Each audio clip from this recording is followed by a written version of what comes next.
My thoughts on the book of the last. I enjoyed the last episode, but I didn't realize how much I truly hate the mods until I hit this episode. Like I'm like, my God, you guys are worthless. This is literally, they are literally the epitome of, we just needed to get some beautiful people in here, but they absolutely serve no purpose. They can't fight, they can't shoot, they are not good at protecting anything, they're not savvy. Like, I'm like, why do you guys exist? You have all this modifications, they do nothing. These are aesthetic at best. All right, like dude with the eye is just looking at stuff. Okay, and then what? Cyclops. So, exactly, not even good Cyclops. You're like, literally, I just got the one eye and it does something. You are literally classic Cyclops, not like I can shoot something out of my eye Cyclops. At least be something cool. Like, at least have a punching ability. Can't even do that. But aside from them, I was actually really good with everything else, man. I thought this was a dope episode. It was a good feel for it being a final spot. And I was really worried that the final one was not going to end up being that good because there's so many questions that needed to be answered, and might have been a little rushed, but I'll eat that. Yeah. This was, just to go on, you say they call them the mods. That was, I don't even remember, you say they were good looking people. I don't even remember what it looked like. All I saw was their stupid shiny bikes. And someone did say they were the most un-Tatooine things in that show with those bikes. Yeah. But anyway, I think you've summed it up very well how terrible they were. I don't think I need to go on with that. Let's pile in. All right. Let's be positive. For over 24 hours, I've been waiting for this moment to just pile in. Just on pile how in. Absolutely shitty the mods are. Like, so bad. They're not all that do bad. Nothing. Yeah, I was mad that the pigs died. The sniper girl did something. No. The girl who was part of Freetown did something. The other girl did like a bit. She didn't really actually do. She shot one person. The other chick took out a whole army. She shot one person. Like, I was like, are you kidding me? What is the give it to the girl who actually knows how to shoot? Yes, they were terrible. But let's be positive. We have been positive. They more or less stuck the landing. They delivered on a last episode of a series. Yes. Even though they cost us the pigs, the innocent pigs that were the most loyal group in there. Now who? The Gamorrean guards. Yeah, I have to admit, feel bad for the Gamorrean guards. I feel bad for them, but it was just the whole setup of that whole scene where basically, I can't even remember her name. The chick says to Boba Fett and to Mandalorian, "Don't worry, we've got all this covered. We've got people over here. There's people over there, and there's Black Chrysanthemum over there, and then there's two. So you look to see who they are, and there's two pigs. Yeah. Right there. That's the army. So they've got that entire axe covered. Then they go to the mods. There's 4 12-year-olds on bikes. They've got them covered. And then they go to, and as good as the Wookiee was, there's one of them. We're ready. Yeah. We can handle the army.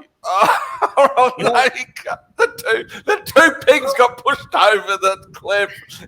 Well, in the comics, Black Chris, I can't pronounce his name. Black Chris, the Wookiee, he's pretty formidable. Oh, he was fine, but he's not a one-man army. Like, can you imagine those pigs? We're being overrun. We've been overrun. How many are there? Oh, there's 4 of them. There's only 2 of us. That's what I'm saying. But that's the thing. Like, look, I remember the pigs ended up. Remember whenever Boba Fett got ambushed the first time? The pigs came in, did their job, slammed down, and then all of a sudden couldn't do anything. Like, I was like, look, you know what? I know what it is that really annoyed me. It's because every time a mod gets shot, 2 more seem to pop up. Yeah, I know. Never seem to decrease. But the pigs, we only had 2 of them, and they were awesome. It was like, look, they might be bumbling, but they were never awesome. Right? They were good, but they were loyal. We needed more of them. They had to be. Well, I just. here's the thing. Here's the thing. In the end, it's all Boba Fett's fault, right?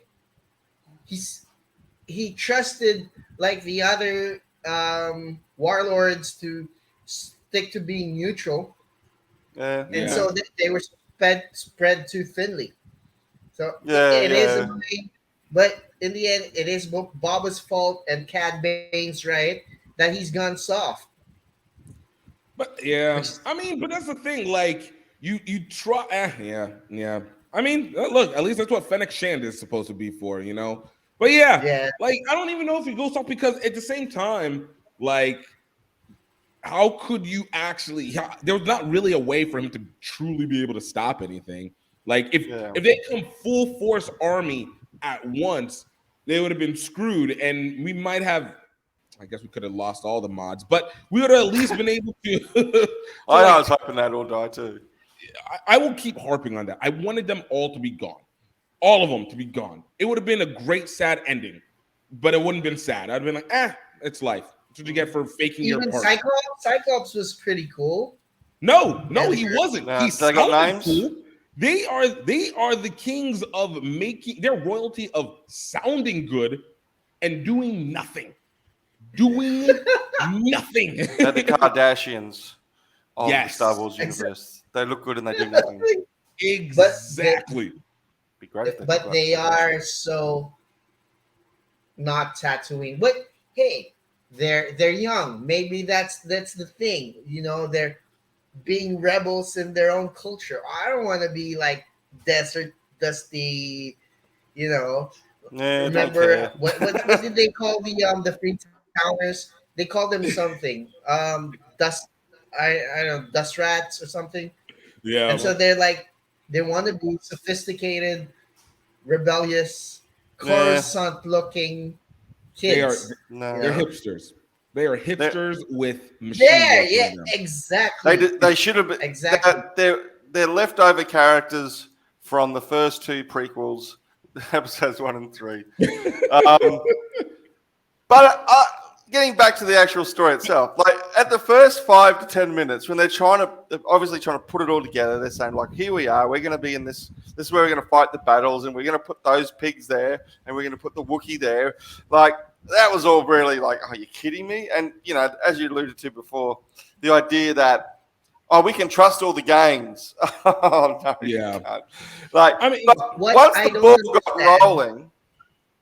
the ball got rolling, once the action started happening, once they started firing their guns and stuff, that's where it picked up. I think that's where it hit its straps. And I thought, as far as action sequences go, and this is Robert Rodriguez, right? This is his thing. Like he's not very good at reality, but he is good at putting together an audience-pleasing sequence of action. You know, it started off and then it just built up nicely, and then characters came in after a bit of fighting, and then in came Cad Bane, and then in comes, in the end there comes the Rancor. The Rancor. So and then of course those things in the bubbles, the guns in the bubbles, it all just it played out nicely, just in terms of timing and just the stakes getting higher and feeling the tension. I'll give it that. I thought it did really well at that. And Baby Yoda comes in there halfway through. More kind of fan service, sugar rush. That's the thing. I don't think that's fan service. I think that was a perfect intent, because if it was fan service, he would have returned back to the Jedi. But we know for a fact, which got established in The Force Awakens, that he couldn't be there. And I was really happy that they addressed it early. So you're happy that he turned up. And I'm happy he turned up because I'm all for retconning everything. Retcon the hell out of this so that all the movies make sense again. But it would have been a really tough retcon for them to have admitted that Leia was technically the first student for Luke, and Kylo Ren, Ben Solo, was really his first Padawan student, right? And still have Grogu there, who is doing everything. Right. So they kind of put what do you call it? A Deus Maximus kind of thing in saying, oh, in the previous episode by saying Grogu's not learning, he's just remembering. So we get to still see Force awakened Grogu grow over time, while also simultaneously not having to cheat and be like Luke taught him, because it gives us both. I wasn't saying it was bad fan service. It's all in the story. Oh, I was. I would have said it was bad fan service otherwise. Like, no, don't give me emotional gifts just because it worked in the last one. Make it make sense. Yeah. Oh, yeah, it makes sense. Like, there's lots of it. Like, I mean, lots of it kind of worked. I mean, the fact that they established these characters and they all popped in at the end. They didn't. I don't think they established those characters very well at all. That's why we hate the mod so much. Yeah. But they still put the pieces on place on the chessboard, and they came out to play when it was required. And in a sense, it does remind me of, I talked about the two prequels, the Phantom Menace and the Attack of the Clones, and they were not good movies. But it still put in place enough pieces on the chessboard that the third one, which is, I think, The Rise of the Jedi, the Sith Returns, the Sith movie, was pretty good. Revenge of the Sith. Yeah, I thought Revenge of the Sith was pretty good because it delivered on even though what came before it was pretty poor in my opinion, it still delivered on what was put forward. And I thought that's what this episode did.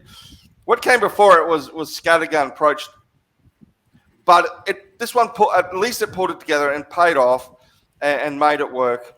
So yeah, I thought I enjoyed it for what it was worth. The other thing that kind of annoyed me is just one more thing. The bubble guns, they kept shooting at the bubble guns. Like, how it had this force field. Stop shooting at it. They weren't getting through. But here's the thing. Here's the funny thing. So we know that those shields can break because we saw them from, as we referenced back to the first episodes 1 through 3. Like those are the evolved versions of those guns from episodes 1 through 3. So we know that at some point that shield breaks. And then of course, you have to watch Dune to be able to also understand how the shield work. So we also know that they have a certain amount of a limited amount of protection that can hold them. So I get why they kept shooting at it. And trying to hit it. But at the same time, like you said, it's like, yo, can you change the strategy up a little bit? Let's do something.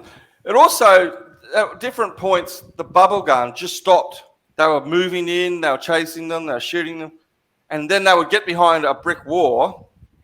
And this is, again, with your mods and they were shooting from behind. And I thought, well, that shouldn't stop the gun. The gun, but it did stop. Like it just, for some reason, it just stopped. But anyway, that's neither here or there, right? That's not here or there. If that was an entertaining sequence, and I like those guns. So also, that's strongest wall ever. Yep. Given the size of the droid. But it is the kind of thing you can forgive if you're being entertained. Well, here's my gripe about that episode. I love the episode, but like you said, the action sequence were not so much based on reality. They were like fighting outside cover. If it was like real, like people shooting with laser blasters, they'd be ducking for cover, even if you're wearing Beskar armor, right? And like anybody who fights knows this. You fan out before you begin assaulting. You don't cluster in give yourself an easy target. Yeah, spread it out and range. So, I will say this. I feel like they tried to cover their base on that. If it was just the Boba Fett's crew versus the robots, I think that idea would have worked. But I think because they kept sneaking into pikes on the low, like I swear those pikes that didn't die, like they came out with the robots, with the gun robots, like really low key. We didn't see them just appear. They were just like, they weren't there, and then all of a sudden there was like 6 of them, and then it was like, wait, where did you guys come from? That's my thing. Like the pikes were smart enough to like fan out Yeah. and pop up in different places, while look, they should have thought about, oh, they're popping up here, they're popping up there. Right. We should do the same. Go here, go there, go. I mean, Yeah, I mean, I think they were just ambushed. I don't think they had time to think. That's just the impression I got. It was just a big ambush. But no, I think they wanted like people like in one place so they can easily Take those shoot, shot, get that good shot because they need to get the that pretty shot, people. get that dialogue. Yeah. Less camera work, less camera. We'll place a camera here. Yeah. I think they got lazy with that because like good guys need a dialogue, while the Pikes, they don't have dialogue Need to exist. so much. You just- They can just Just scatter shoot them slightly anywhere. better than stormtroopers. So how would you guys rate this whole season compared to, say, I guess the only real comparison is The Mandalorian season 1 and 2? Want to go, JP? Well, I mean, as much as I'm a huge fan of Boba Fett, I think the Mandalorian, the Mandalorian still the Mandalorian. But I still like Boba Fett. I'm excited for the next season. I want to see where this goes. I'm curious to see if, like, Din keeps the dark saber, or Boba Fett actually is worthy of the dark saber, and what it means for the prophecy of, like, for the Mandalorians. Yeah, Gift? Yeah. that's it. I mean, And- if I'm going to compare it to the Mandalorian, I mean, it's not even close. The Mandalorian still blows it out the water. I mean, from every little step, it blows it out the water. That being said, I mean, I enjoyed it. I did enjoy it. I still, my biggest gripe is I still feel like we didn't see a true development of Boba Fett. Like, we saw a soft build, but because unless you are and I think that's what they base it on, of like, you have to be an avid fan of Boba Fett books and stories and have seen stuff, because I don't even feel like Clone Wars gave us a whole bunch of Boba Fett either. They gave us Jango Fett a lot, but not so much Boba, right? Because he was too young at that point. And then by the time you get into the first trilogy, like, you only get Boba Fett for a couple scenes. So everything has to be based off of the mythos of Boba Fett doing something. And I feel like that only knowing and not seeing it hurt the ability to see the true character development. I loved seeing him work with these people, like working with the Sand people, and what he was doing with trying to be a passive aggressive leader, and what it led to. Also, we're not going to skip over the fact of riding the Rancor, which was dope. But then I got really, really pissed off when they started shooting the Rancor. I was like, yo, this thing just came after. Like, are you serious? This is what I hate the mods. It was the mods. Bastards. They're worthless. Worthless. Let's remind our friends to please click on the subscribe button and hit that notification bell so you know when we have new videos out. Subscribe. Die. Oh, die.